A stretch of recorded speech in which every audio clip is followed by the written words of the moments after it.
The steady beep of hospital monitors filled the air as I opened my eyes for the first time in 3 months.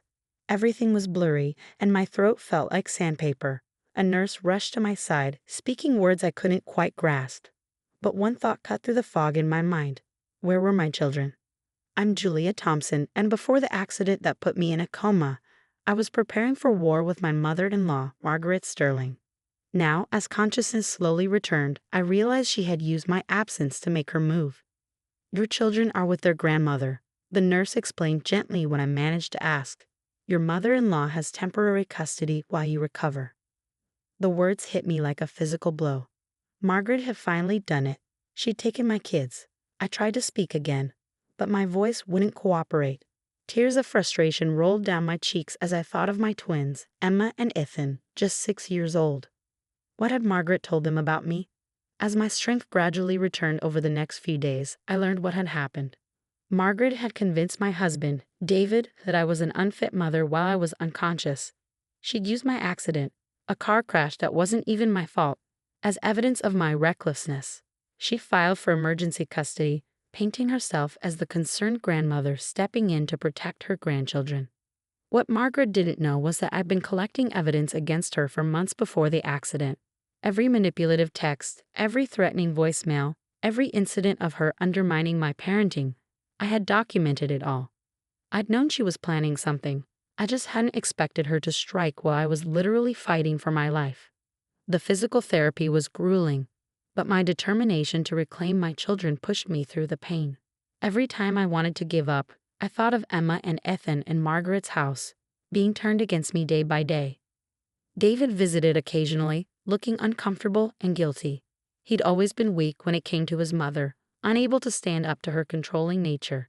Now he was caught between us, and true to form, he'd chosen the path of least resistance. The kids are doing well, he said during one visit, not meeting my eyes.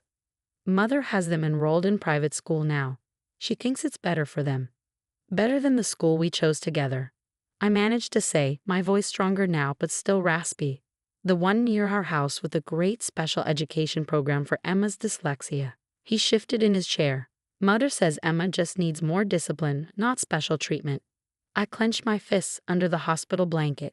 Margaret had always dismissed Emma's learning difficulties, claiming our daughter was just lazy. It was one of the many reasons I'd started documenting her behavior. Have you told them I'm awake? I asked. David looked away. Mother thinks it's better to wait until you're stronger. She doesn't want to upset them. Of course she didn't. Every day I was kept from my children was another day she could poison them against me. But Margaret had underestimated me. She thought the accident had given her the perfect opportunity, but she didn't know what was waiting on my laptop at home or in the safety deposit box at the bank. The day I was finally released from the hospital, my best friend Amy picked me up. She'd been keeping tabs on Margaret for me, gathering new evidence to add to my existing file. She's gotten worse, Amy told me as we drove to her house. I'd be staying with her while I continued my recovery. She's told everyone who'll listen that you were drinking the night of the accident. I was at work, I said, anger burning in my chest. There are security cameras and witnesses. I know, I've got it all documented. Amy glanced at me. She's also been posting things on social media about how the kids are finally getting the stable home they deserve. I saved screenshots. We pulled up to Amy's house, and she helped me inside. My legs were still weak from months of disuse, but I was getting stronger every day. On her dining room table, I saw stacks of papers, everything she'd gathered while I was unconscious. Your laptop is still at your house, Amy said. David doesn't know about the hidden folder, does he? I shook my head. No one does except you and my lawyer. I picked up one of the papers, a social media post where Margaret claimed I'd been neglecting the twins before the accident. She has no idea what's coming. That night, as I lay in Amy's guest room, I thought about the last conversation I'd had with Margaret before the accident. She'd shown up at my house unannounced, as usual, criticizing everything from the kids' clothes to the snacks in the pantry. They deserve better than this, she'd said, gesturing around my perfectly clean, comfortable home. They deserve what I can give them. They deserve their mother, I'd replied. And one day, Margaret, everyone will see exactly what kind of person you really are. She laughed dismissively, but I'd seen the flash of uncertainty in her eyes. She'd known I was documenting things, but she had no idea how thorough I'd been. Now, as I struggled to regain my strength, I thought about my children. Were they wondering about me? Did they think I'd abandoned them? Margaret would be using every moment to turn them against me, but I had to believe that the bond between mother and child was stronger than her manipulation. Tomorrow I would call my lawyer. The file I'd been building was extensive. Recordings of Margaret threatening to take the kids, evidence of her lying to social services, documentation of her interfering with Emma's dyslexia treatment. She thought my accident had given her the perfect opportunity to strike. Instead, it had given me the perfect opportunity to expose her true nature. Margaret Sterling was about to learn that you should never underestimate a mother's love or her capacity for strategic thinking. I closed my eyes, picturing Emma and Ethan's faces. "Hold on, babies," I whispered into the darkness. "Mommy's coming." The next morning, I met with my lawyer, Rebecca Chen, in her downtown office. Despite my still weakened state, I insisted on going through every detail of what had happened during my coma. Margaret Sterling played this well, Rebecca admitted, reviewing the temporary custody papers. She filed while you were unconscious, painted herself as the concerned grandmother stepping in during a crisis. The judge had little choice given the circumstances. "But now I'm awake," I said, my voice firm. "And I have everything we need to show exactly who Margaret really is." I pulled out my phone, connecting to Amy's secure cloud drive where we'd backed up all my evidence. 3 years of documentation. Texts, emails, recordings, witness statements. She's been planning this for years, Rebecca. The accident just gave her the opportunity she needed. Rebecca's eyes widened as she scrolled through the files. "This is comprehensive. You have recordings of her threatening to take the kids?" "Multiple recordings, plus evidence of her interfering with Emma's dyslexia treatment, lying to social services about my parenting, even attempting to bribe our nanny to spy on me." I leaned forward. "She's been trying to manipulate my children since they were born, and I've documented all of it." As Rebecca reviewed the evidence, I received a text from Amy. "Margaret just posted another Facebook update about the twins. You need to see this." The post showed my children at some expensive private school, wearing uniforms I'd never seen. Margaret's caption read, "So grateful these precious angels are finally getting the education and stability they deserve. Sometimes God works in mysterious ways to ensure children end up where they belong." My hands shook with anger as I showed Rebecca the post. She's using my accident, an accident that nearly killed me, to justify stealing my children. "This works in our favor," Rebecca said, taking screenshots. "She's creating a public record of parental alienation. But Julia, I need to warn you, this won't be easy. Margaret has resources, connections, she'll fight dirty." "So will I replied. "But unlike her, I have the truth on my side." That afternoon, I had my first physical therapy session since leaving the hospital. As I struggled through the exercises, my therapist, Maria, told me something interesting. "Your mother-in-law called the hospital several times while you were in the coma," she said, helping me with my leg stretches. "She kept asking about your prognosis, whether you have any permanent disabilities. She seemed disappointed when we told her you were expected to make a full recovery." I filed this information away, adding it to my mental list of Margaret's manipulations. She'd probably been hoping I'd be too impaired to fight back. Later that day, David came to Amy's house. He looked tired, older somehow. "The kids ask about you," he said softly.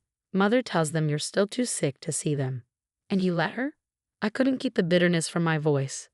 "They're our children, David, not hers." "She's just trying to help," he started, but I cut him off. "Is she helping Emma with her dyslexia? Or is she still insisting our daughter just needs to try harder?" I pulled out my phone, showing him the videos I'd taken of Margaret berating Emma for her reading difficulties. "Is this helping?" David's face paled as he watched the footage. I didn't know." "Because you never wanted to see it," I said. "You've always chosen the easy path, letting your mother control everything because it's easier than standing up to her. But now she's hurting our children, and I won't let that continue." I showed him more evidence, the text messages where Margaret had outlined her plans to take the kids. The recordings of her threatening me when she thought no one was listening. With each revelation, I saw the carefully constructed image of his perfect mother crumbling. "She's not who you think she is," I said quietly, "and deep down you've always known that." He left looking shaken, and I knew Margaret would notice his distress.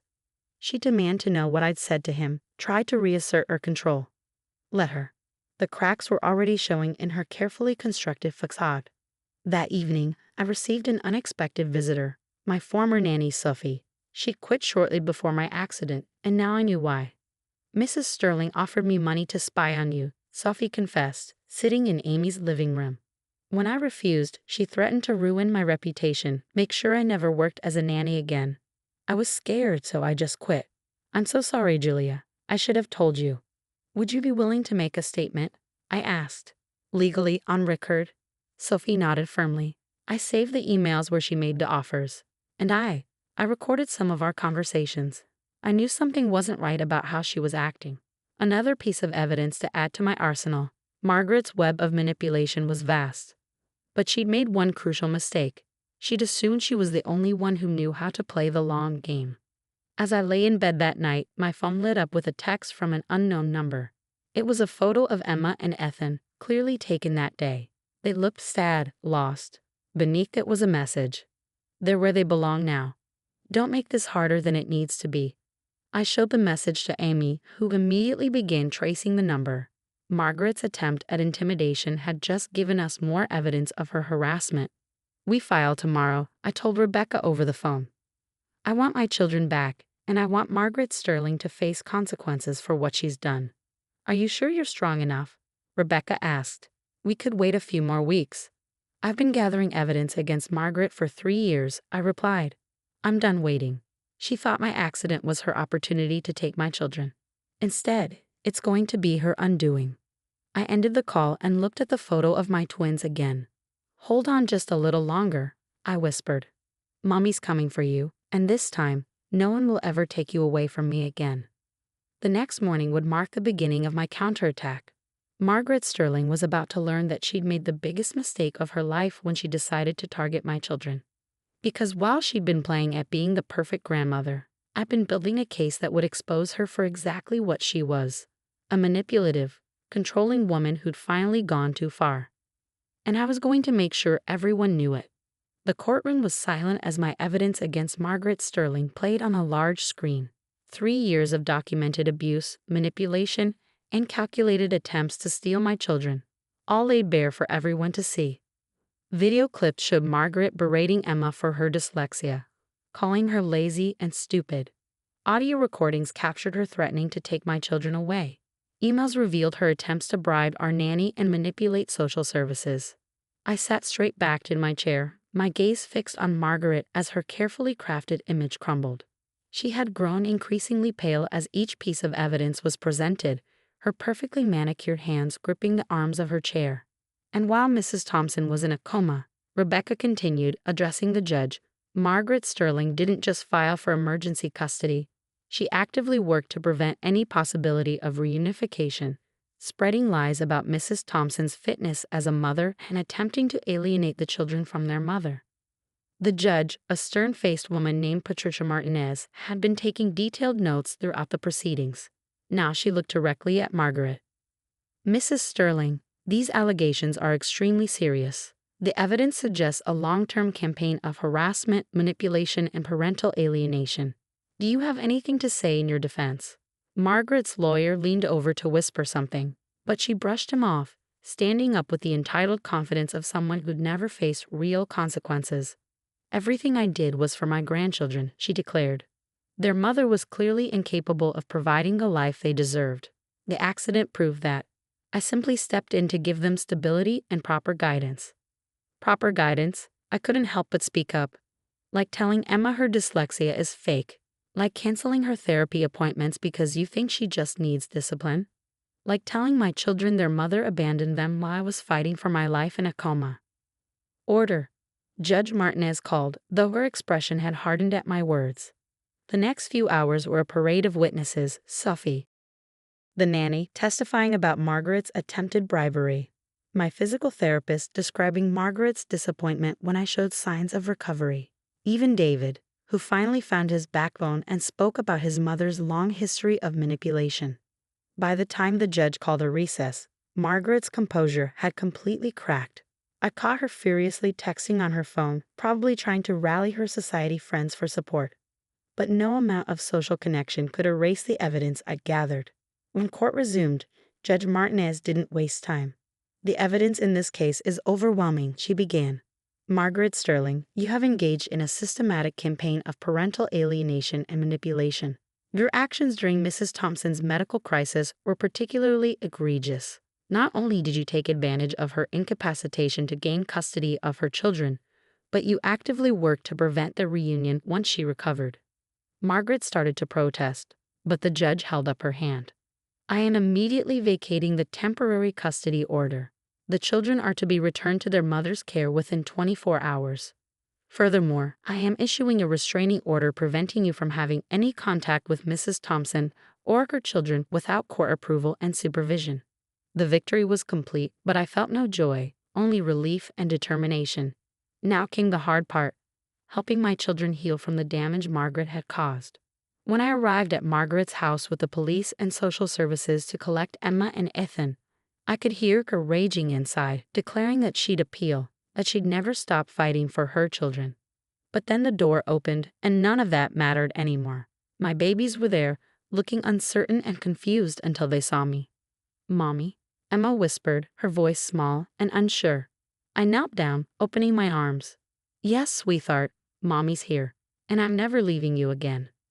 They ran to me, and as I held them close, I could feel Margaret's poisonous influence beginning to fade. We had a long road ahead: therapy for the twins, rebuilding trust, healing as a family, but we would do it together. David, who had watched the reunion from a distance, finally approached. "I'm sorry," he said quietly. "I should have seen what she was doing. Should have stopped her years ago." I nodded, not ready to forgive him completely but acknowledging his part in helping expose Margaret's true nature.